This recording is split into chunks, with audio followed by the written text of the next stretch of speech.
We might see further shifts. In the first Trump administration, the trade war also kind of forcibly began to separate the supply chains in some industries. So, for example, in semiconductors, TSMC no longer sells to Chinese firms. That has continued under the Biden administration. It will continue under the second Trump administration. So we're going to see some separation in some supply chains. In others, I think that it would be hard to separate, just because the past 4 decades they've been so integrated that separating that will take a long time.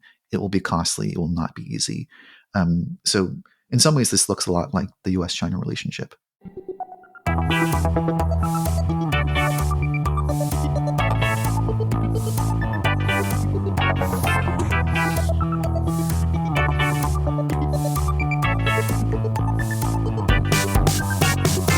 Milan ou Tripoli, Vilnius ou Benghazi, Paris, Moscou, on fait le boonga, boonga. Bangkok ou Bogota, Le Caire ou Jakarta, Gustavia, on fait le boonga, boonga. Stockholm ou Monaco, ou Montevideo, Oslo, Tokyo, on fait le boonga, boonga. Well, welcome to the pod, James. Thank you for having me. So James Lin is Assistant Professor in International Studies at the University of Washington in Seattle, and we're delighted to have an expert on Taiwan, on something we've been meaning to talk about for a while for obvious reasons, and obviously perhaps with a greater sense of urgency since the presidential election in the US and with the incoming Trump administration in the new year. No doubt questions of Taiwan-China-US relations will come to the fore with greater intensity than they have been already. So we're going to be talking about all of that in due course, including what we might expect from a Trump White House and the possible shape of a Sino-American crisis over Taiwan and the Taiwan Straits, if it does happen. But we also wanted to talk a bit about the historical context and background, but also about Taiwan itself, because I think it's useful for our listeners and viewers as well to help to put them in the picture as to politics in Taiwan, but also how people in Taiwan also feel about the kind of momentous events that are happening around them now and potentially in the future. So, but before we get into that, I thought it would also be useful for our listeners and viewers just to hear a little bit more about yourself, James, about your background and how you came to be a scholar of Taiwanese history and politics. And we might as well start just by talking a bit about your book, which is due out shortly. It's called In the Global Vanguard, Agrarian Development and the Making of Modern Taiwan. Can you tell us a bit about the book? Yeah, so the book is about the history of how Taiwan engaged the world on this matter that might seem to be somewhat unimportant, but I argue in the book is actually very important for how the Taiwanese state functioned and also how the Taiwanese people saw themselves vis-a-vis the rest of the world. So it begins in actually the pre-war period. It begins in the 1920s. I start in China looking at how different ideas of approaches to famine relief eventually developed into what we consider to be now the practice of international development, which is trying to make societies better, more healthy, more wealthy, and in general, modern nation states through making modern agriculture. This eventually became, a major practice of states in the 20th century. And so I follow how this happens in Taiwan in the post-war period. The Kuomintang, the Nationalist Party, they come to Taiwan in 1945 after Taiwan's returned from Japan at the end of World War II. 1949, the Kuomintang loses the civil war to the Chinese Communist Party.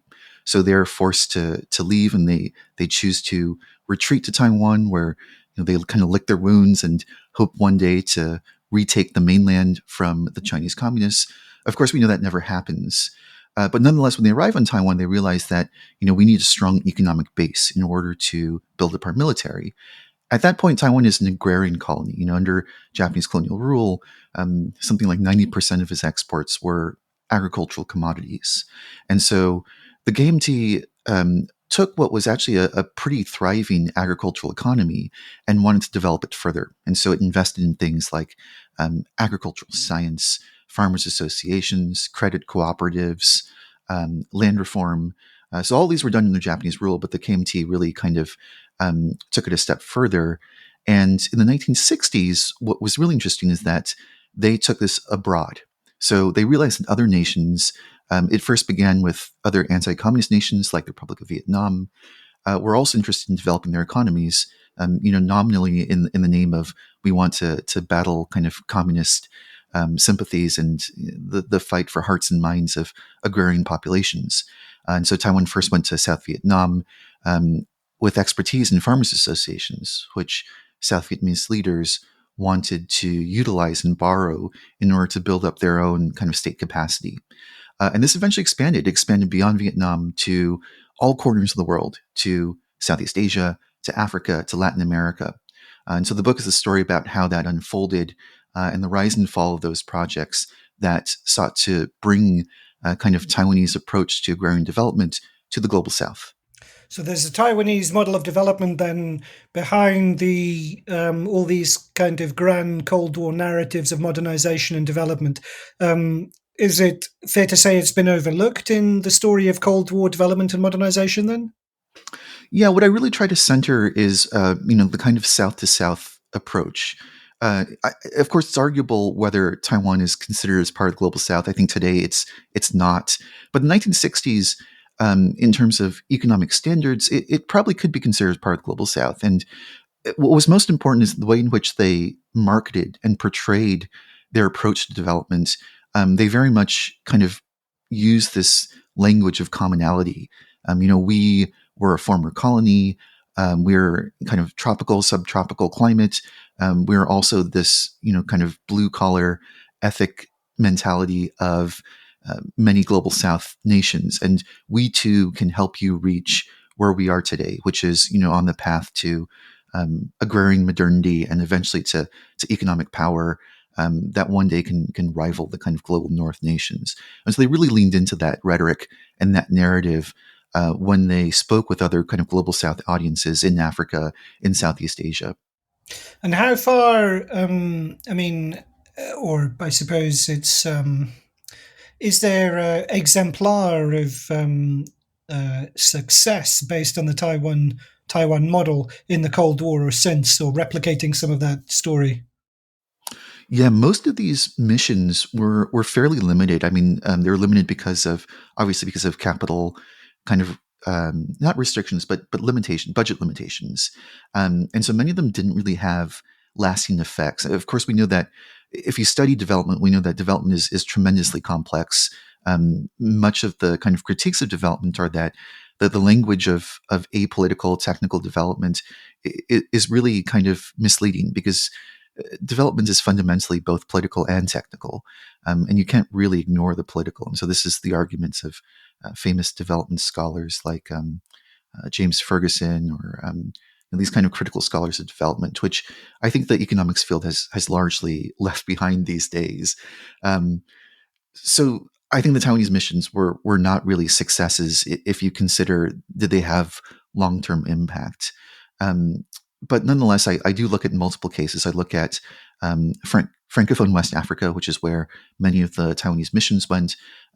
Vietnam is one chapter.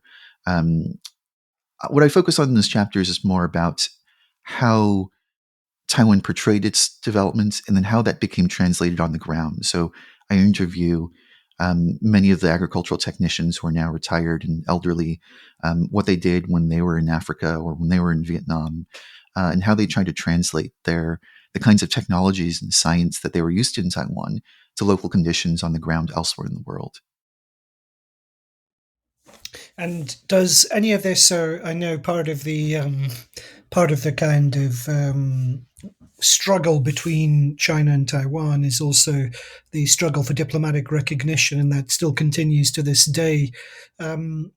Does any of this kind of Taiwanese model, does it still filter through in terms of that diplomatic struggle today, in terms of recognition, what Taiwan can offer as opposed to communist China? Yeah, exactly. I mean, historically, that was exactly the reason why these missions grew, was because they had the kind of diplomatic basis behind them. So it was seen as development diplomacy. We would offer these countries development in exchange. We asked for you to vote for us in the United Nations because at that point, the Republic of China, which is Taiwan's official name, held the seat for China in the United Nations up until 1971. And so these missions launched in the 1960s when the PRC, which didn't have a seat in the United Nations then, was pushing through its ally Albania to replace the ROC with the PRC. And so that was kind of the political basis for these missions. Um, After 1971, Taiwan still continues these missions, but not in the same force that they did in the 1960s, because a lot of the kind of diplomatic impetus is gone. But they nonetheless use this to maintain relations with countries that either continue to recognize the ROC officially, or to an attempt to kind of gain favor with different countries. So today, Taiwan still continues these missions. They're called Overseas Development Assistance. They're mostly to the very few, around a dozen nations that continue to recognize the Republic of China and not the People's Republic of China. So these are mostly small South Pacific islands, a few small Caribbean nations as well, and they're mostly centered around kind of contemporary kind of issues of development. So public health issues, kind of things like various kinds of health epidemics like um, obesity. Um, let's see, other kinds of, so mostly around kind of medical issues. But yeah, I think that it's basically, this is inextricable from the kind of political context of the Cold War, as well as the political context today between the battle over recognition between the PRC and the ROC. Yeah, that's fascinating. A kind of an anti-communist, anti-colonialism of the Cold War. It's not something I was, I suppose, vaguely aware of it, but I didn't know about the connection to Vietnam, or how seriously it was involved in the kind of stakes of the 1960s battle over recognition within the UN.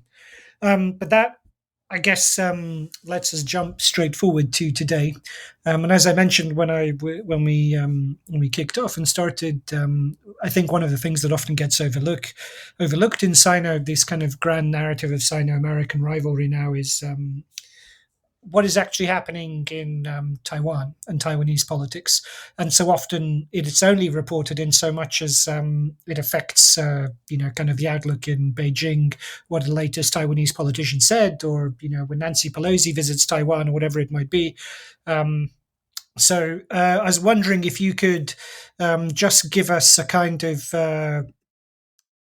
survey or kind of cross section of Taiwanese politics at the moment in terms of who the major players are and where they stand on the most significant issues and what their kind of social base or political constituency is within Taiwan itself. Yeah, absolutely. So Taiwan is a fully democratic society today, meaning that we have kind of party politics is how the political system operates. There are two main political parties in Taiwan. The first is the Kuomintang, that is the KMT for short, the Nationalist Party, if you want to translate that into English. This is the same party that came to Taiwan in 1945 and ruled Taiwan as essentially as an authoritarian regime up until democratization in the 1980s and 1990s. And so it might be strange to have to think about this party as still existing, but it's really transformed under democratization to become like any other party in an electoral system, which So, is that just out of interest, so how do they, if they've kind of democratized, how do they relate themselves to their military authoritarian past? How do they kind of present that as a consistent story to Taiwanese voters? yeah, and this is one of the most interesting parts about Taiwanese kind of electoral politics, which is you have this kind of conundrum as you've just stated, and it's really quite fascinating. So the KMT today, um, builds on some of the positive aspects of the authoritarian period. So it likes to portray itself as the party that kind of respects or leans into a kind of Chinese identity, which for many Taiwanese still has some still has some sway. Many there are still some Chinese who are still some Taiwanese who, even though they might not identify themselves as Chinese nationality, culturally speaking, they still have pride in kind of affiliation with a kind of larger cultural identity of being Chinese. And of course, in the Chinese language, there are different kinds of vocabulary that capture the nuance. It's not just one term Chinese. You can use different terms to kind of denote a greater cultural rather than national identity or political identity. And so the KMT is the party that kind of leans more into that. It's also a party that says that we are more economically kind of driven. Although I think that both parties both kind of lay claim to economic success. The KMT says that we were, if you look at, for example, the campaign of not the last candidate, but two candidates ago, Han Kuo-yu kind of ran on this populist campaign of make Taiwan great again. I'm going to bring Taiwan back to the 1980s when we experienced this economic boom. That occurred, of course, in the last decade of authoritarian rule. And so there's this kind of claim to that legacy that Taiwan's great economic success came under the authoritarian period. And so they sometimes point to that, not explicitly. They don't use the term authoritarian, of course, but they kind of claim that success. And then, And of course, is there still a cult of Chiang Kai-shek within the KMT? I would say not quite a cult of Chiang Kai-shek. There have been surveys. For example, Chiang Kai-shek still has a statue in a very prominent part of Taipei. There's Chiang Kai-shek Memorial Hall, which it's an MRT station. So if you take the subway, it's a very prominent station. It's a big public kind of square. It's next to a number of important museums and government buildings, and so there's this big bronze statue of Chiang Kai-shek within this central kind of public space. And there have been surveys that have been done about should we remove Chiang Kai-shek's statue, and it still seems it's actually kind of split. That Taiwanese people are still not, fully in favor of removing that statue. Although I should also mention there's a different space. In the mountains, about an hour outside of Taipei, there's Chiang Kai-shek used to have a summer residence, so he used to escape the heat in one of these summer residences. After democratization, they turned that into kind of a public space as well, and there used to be Chiang Kai-shek statues everywhere in Taiwan. It was kind of this cult of Chiang Kai-shek, as you mentioned. And after democratization, many of these townships and cities didn't want these statues anymore, so they sent them to this place in the mountains called Sihu. And it's really fascinating because you get all these different statues. They're different aesthetic representations of Chiang Kai-shek. When you put them all together, it just looks really postmodern and really kitschy. So if you ever get a chance, it's kind of a fascinating place to visit. It's like so one of you get those both ends. post-Soviet kind of gardens that you have in Eastern Europe. Exactly. It's exactly like that. And so you get this both ends of the spectrum. You get these kind of weird postmodern spaces where you see the authoritarian period put together and kind of cast aside and marginalized. And you still see symbols of the authoritarian period in prominent public spaces. And there isn't a decision about what to do with that. I skewed the conversation towards Cold War era background of the KMT. Can you tell us about their electoral competitors as well? Yes. So the main opposition party, which is now in power, is the Democratic Progressive Party. As you can kind of guess from its name, the DPP, for short, had its roots in the democratization period. In the 1970s, in the late years of authoritarian rule, there was a movement called the Dangwai movement, the outside the party, and the party here refers to the KMT, the Kuomintang. Non-KMT kind of political activities were banned, of course, in the authoritarian period. And the leaders of the outside the party, the Dangwai movement, were prosecuted. They were responsible for a major kind of democratic uprising in a city in the south, the Kaohsiung incident. This is 1979. The leaders were arrested, and this became a big thing. So the public began to push back against kind of the authoritarian crackdown on the outside the party movement. The United States weighed in and said, it's not a good look for a major U.S. ally to be cracking down on democratic movements.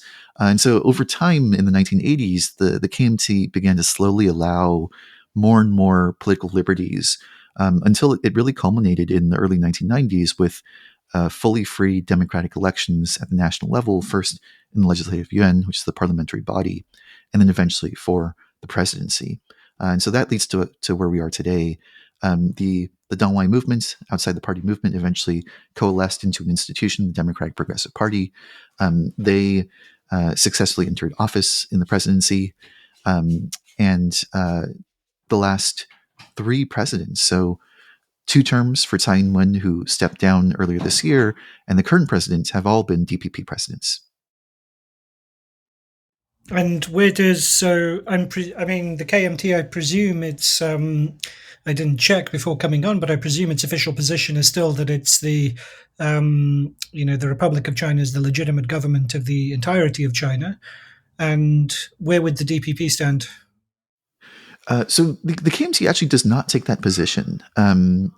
It hasn't taken that position since the 1990s, and so part of this is kind of just political realism. The facade of the ROC is the legitimate ruler of all of China really began to, the reality of the situation cracks began to show in that facade as early as the 1970s. But of course, they continued to maintain that throughout the martial law period, throughout the authoritarian period, until democratization.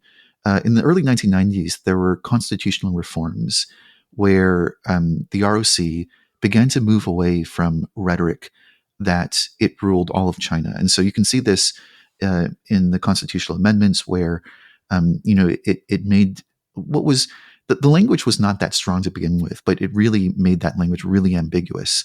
So really the only kind of term is the Constitution applies to areas under ROC control. And so that's very ambiguous language.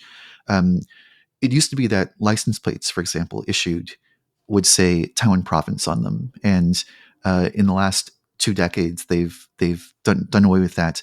There's no longer any indication of Taiwan province. It's just a license plate without any indication of what province it was issued under. And so if you go around Taiwan today, you won't see references in official political language that the ROC lays claim to any part other than Taiwan and the few kind of offshore islands that it does control.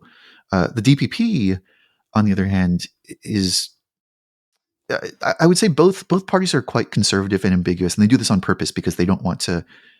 This is very sensitive with regards to relations with Beijing. But I think that the DPP, if Beijing were not involved, the DPP would probably prefer to do something like "We are the Republic of Taiwan," and that's probably what they would prefer in terms of their nomenclature. But for reasons we can talk about, I'm sure they choose not to do this. So the DPP would be stylized as the Taiwanese Independence Party. They are more pro-independence, but we can talk a little bit more about that. There's some nuance in there. Independence is a loaded term, and I think that we can talk about what that means in the context of Taiwanese politics and in the context of how Beijing sees independence. So before we do talk about that, can you just tell us a bit about the kind of what's the power base and the electoral base for these two parties? Who do they represent in Taiwanese society? Yeah. So I would say that currently the electoral split, and you see this in the kind of public polling patterns, it's roughly 50-50. And there's some third parties that also fall along kind of more move towards one party or the other. So you'll hear, if you listen to kind of like media reporting in Taiwan, sometimes you'll hear the word pan-blue or blue coalition. So blue is the color of the KMT kind of party flag. So that represents a more KMT coalition. And then you'll see pan-green. Green is the color of the DPP flag. So those tend to be parties that follow the DPP platform. There's been a third party that's emerged, the Taiwan People Party, the TPP, and that's led by a former mayor of Taipei, Ko Wen-je. They're still fairly small, but they do have a number of seats in the Legislative Yuan. Because the KMT doesn't hold a majority in Legislative Yuan, they actually rely on this kind of coalition with the TPP in order to kind of push through legislation. So the KMT and the TPP tend to be a little bit more on, kind of what might be considered more conservative side. Of course, in Taiwan, conservative, progressive, the axis doesn't really line up well with Western politics. So, for example, um, LGBT rights, that's not really a left-right divide. I think that both sides of the spectrum pay some, are fairly supportive of LGBT rights, and that's why we have legalized gay marriage in Taiwan. Um, the spectrum tends to be more along the lines of relationship with Beijing. So the KMT obviously is very much, we want to pursue a friendly relationship with Beijing. We think that's the pragmatic path. Whereas the DPP says that Beijing is a dangerous partner. We don't trust Beijing. We seek to maintain partnerships with other countries around the world, like the United States, that is opposed to Beijing. So that's one of the major kind of divides between the two. There are some other divides as well. There are some on kind of approaches to economy, to the environment. But I would say that the largest divide is over kind of how we should deal with relations with China, and also how we identify ourselves. So those who tend to be more pro KMT tend to be more willing to kind of not pursue as much of a pro Taiwan identity platform, whereas those who are more pro DPP tend to be more pro Taiwan, and we can talk about what that means. Yeah. So, can you give us a sense of who would vote for these parties? Is like, would the KMT voter be like your kind of cranky uncle and grandpa at the dinner table, or is it something else? I mean, who's your kind of typical voter for either of these two parties? If you can, at the risk of simplifying, obviously, but nonetheless, I think it's a useful exercise for the benefit of our listeners. Yeah. So, in terms of generational divide, I would say that there tends to be more DPP voters in the under 45 demographic. So these are people who are educated under post democratization. So they had an education that was not just kind of authoritarian nationalist education. So that would have looked like We Are Chinese, the KMT is the party that protected Taiwan from communism during the Cold War. So that kind of education is largely present in those who are over the age of 50, and you do see a greater proportion of that older generation voting for the KMT. There's also kind of what might be considered an ethnic divide. Taiwan's demographics, if you look at their kind of ethnic breakdown, 98% of Taiwanese are considered ethnically Chinese, meaning that their ancestors came from mainland China at some point in the past 400 years. About 2% are indigenous Taiwanese, and we can talk about that further too. Um, Among the 98%, about I wouldn't say about 85% of that 98% or so came between the Ming Dynasty and 1895, so the end of Qing rule, before Taiwan was handed over to Japan at the end of the First Sino-Japanese War. Um, those people tend to be more pro-Taiwan, so their ancestors have been in Taiwan for many, many generations, and they're the ones who really suffered more under authoritarian rule. The Chinese who escaped from mainland China in 1949, there's a specific term for them. They're called Huaishenan, people from outside the province. In English, they're often called mainlanders. And so those people tend to be very pro KMT because they came with the KMT. Often they had connections. That was the reason they were able to flee with the KMT. So many of them were soldiers. They were government bureaucrats, teachers. They were married to government bureaucrats or soldiers, etc. And so that generation tends to be more pro KMT. But as you go younger, their descendants, third generation mainlanders, have kind of lost that actually, and so you'll see that they're more pro DPP, especially as they get younger and younger, until you get to the very young, so the under 25 demographic. Then that tends to be pro TPP, very interestingly. So the third party, and that's because in recent years, young people have faced kind of economic stagnation. There's minimum wage is very low. Young people face really grueling kind of economic prospects because of the expensive real estate markets and the lack of wage growth. And so they've really looked to a third party like the TPP for their voting. And I mean, this is fascinating, and so I'm kind of straying a bit off topic, but I'm nonetheless curious. Is there any kind of you mentioned this a bit, kind of speaking kind of linguistically, and then the familial kind of connections. But is there, kind of a deeper cultural affinity between, say, mainland Chinese and Taiwanese in terms of, I don't know, where it might be like, and I don't just mean kind of historically, but I mean, like, I don't know, in terms of social media consumption, TV shows, common cultural references. Would they have they diverged kind of in terms of ordinary cultural life and experience, or would they still be kind of similar and affinities?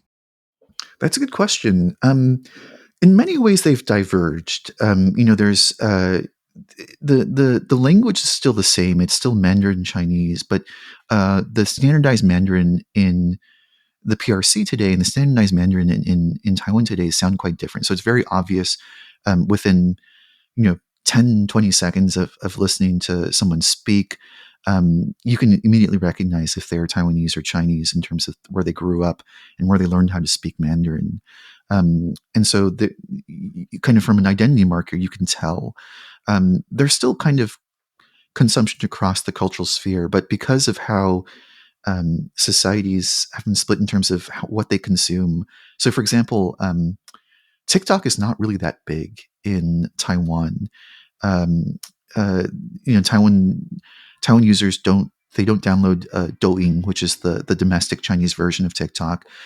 Taiwan has mostly been raised on American kind of social media products. So Facebook is huge in Taiwan, much bigger than it is actually in the United States, I would argue. Instagram is huge. Taiwanese people use Google products. They use Google Maps. They use Google to do online shopping. They for in terms of messaging, they don't use WeChat, which is kind of the monopoly in China. They use Line, which is a kind of Japanese corporation. And so, because of these splits, you do see kind of the larger internet social sphere is split between Taiwan and China. Obviously, because there's the same language, Taiwanese people still can consume cultural products. They can watch Chinese dramas. They can understand Chinese celebrities. But I think that there are actually not that many instances where they do so, because Taiwan already has a fairly thriving kind of free market kind of consumer economy. And they tend to borrow a lot from Japan, from the United States, and the rest of the world, as opposed to just from the Chinese-speaking sinosphere. So, just briefly before we move on to thinking a bit about Taiwan's place in the international order. Just briefly, what's the class breakdown of Taiwanese politics, particularly with relation? You mentioned the generational breakdown, but is there a kind of a class background to voting for the two major parties? Yeah, that's an important point that I didn't get to. Many of the pro-KMT electorate tends to be business owners. And the reason for that is because in the 1980s, Taiwan was one of the first to really invest heavily into China. And a lot of those investments were, Taiwan is mostly comprised of small and medium enterprises. So corporations under the size of 100 employees. In the 1980s, wages began to rise in Taiwan. And so many of these firm owners looked to China as a source of cheap labor. And so Taiwanese firms, many of them moved their manufacturing processes into southern coastal Chinese cities. And so their So these are the entire free cities, trade zones being opened up under the reform period. exactly. And Taiwanese were among the first to enter into these SEZs, the special economic zones. And there is one special economic zone that was established just for Taiwan. But really, Taiwanese firms are everywhere in China. You'll find these pockets of Taiwanese communities. There's a term for them in Chinese, Taisang, which refers to Taiwanese businessmen. You can go to Shanghai, and there are communities that are just exclusively Taiwanese businessmen. At least there were in the 2010s when I was in Shanghai. And you'll have real estate brokers who exclusively cater to Taiwanese businessmen who are looking to buy homes. And there are many Taiwanese families who their children were entirely educated in China because their fathers did business there. So there's a very large population of Taiwanese businessmen who rely on cross-strait trade for their livelihoods, and so this is a major part of the KMT constituency are businessmen who do a lot of business in China and rely on that. Um, the DPP electorate tends to be less economically dependent, so maybe they're workers.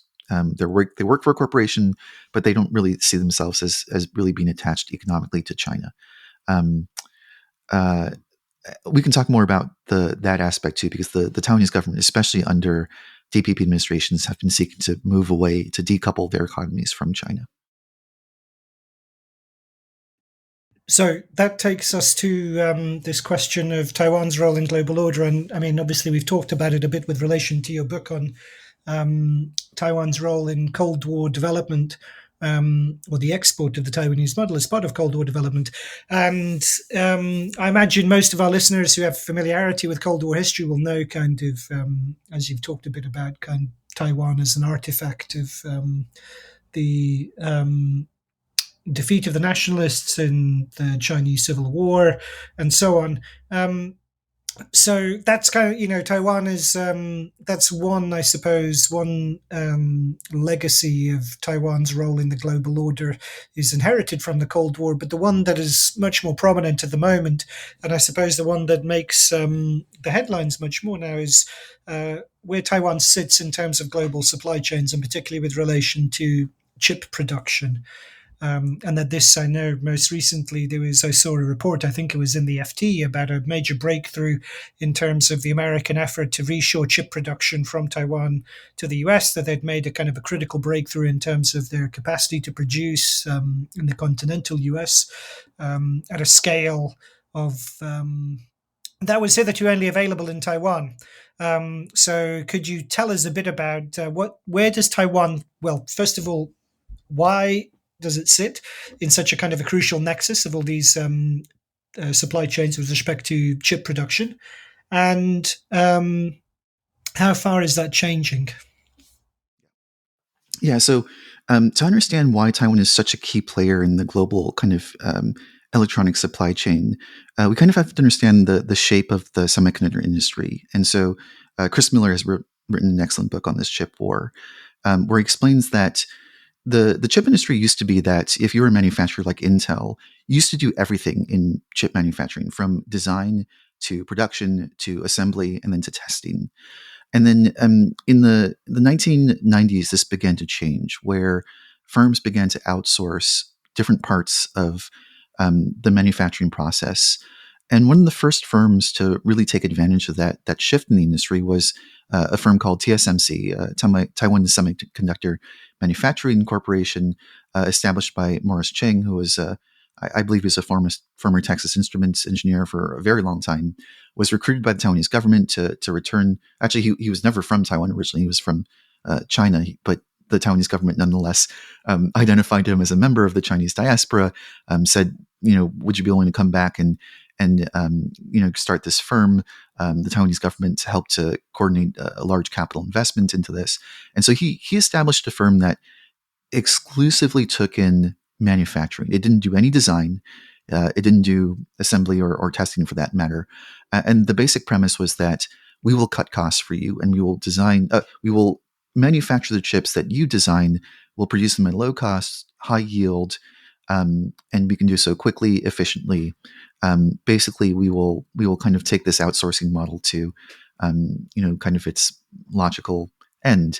And so there are many American firms that took advantage of this, firms like AMD, NVIDIA, and as Chris Miller explains, it's extremely expensive as a new semiconductor firm to establish your own manufacturing facility. So it makes sense to outsource this, to give this instead as a contract for someone else to manufacture this, and not to spend all this money and investment to create your own manufacturing facilities. Can I just interject? So I'm trying to imagine. I've not read the Chris Miller book yet, but obviously I've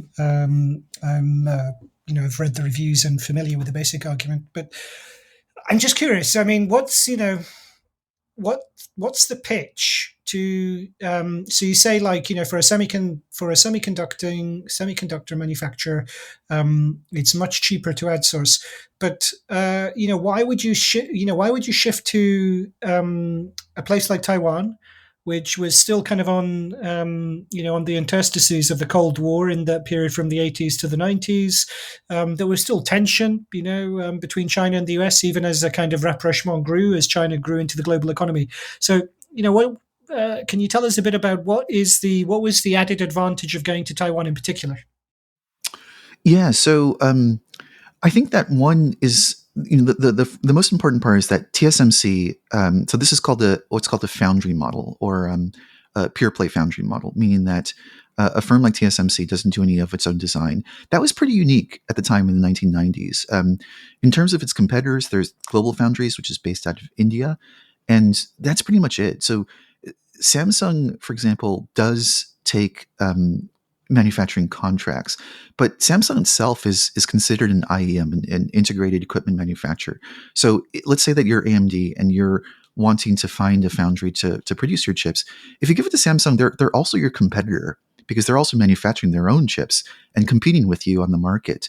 And so TSMC, one of their selling points is that we will not compete with you. We are taking your designs. We don't manufacture our own chips for competition in the market. We only take it for clients like you, and they also guarantee your IP. So they say that we keep your designs under strict control.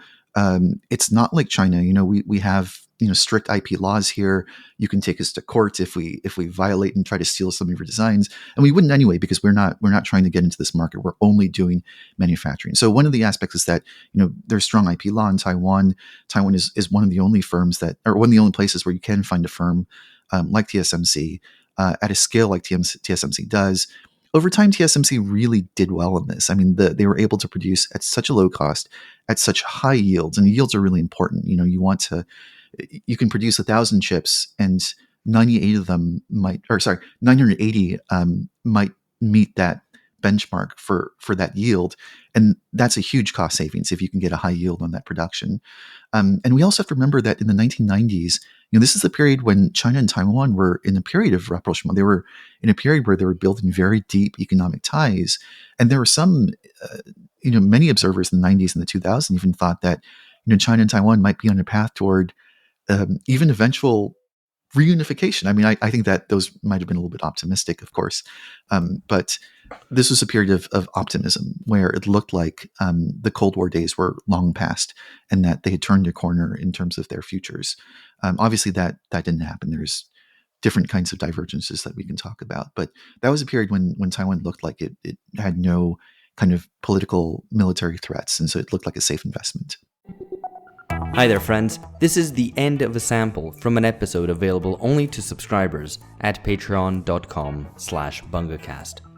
For $7 a month, subscribers get at least 4 original exclusive episodes a month, featuring Alex, George, and Phil, as well as our regular contributors, Alex Gurovich, Amberly Frost, Catherine New, and Lee Phillips. We've got episodes on current affairs, extended interviews, exclusive episodes on theory, history, culture, docuseries, analyses of film, and our responses to listeners' questions and criticisms. And for $12 a month, you also get access to the very special BungaCast Reading Club, where we present the key books and essays necessary for understanding the world today, how we got here, and where we might be going. Of course, if you just want to try us out, there's also a $3 entry tier giving you 1 exclusive episode a month. We do hope you'll join us. These are turbulent times, and ideologically confused ones as well. We tried to find some political clarity so that we might move beyond the age of bunga bunga. Dakar ou Brasilia,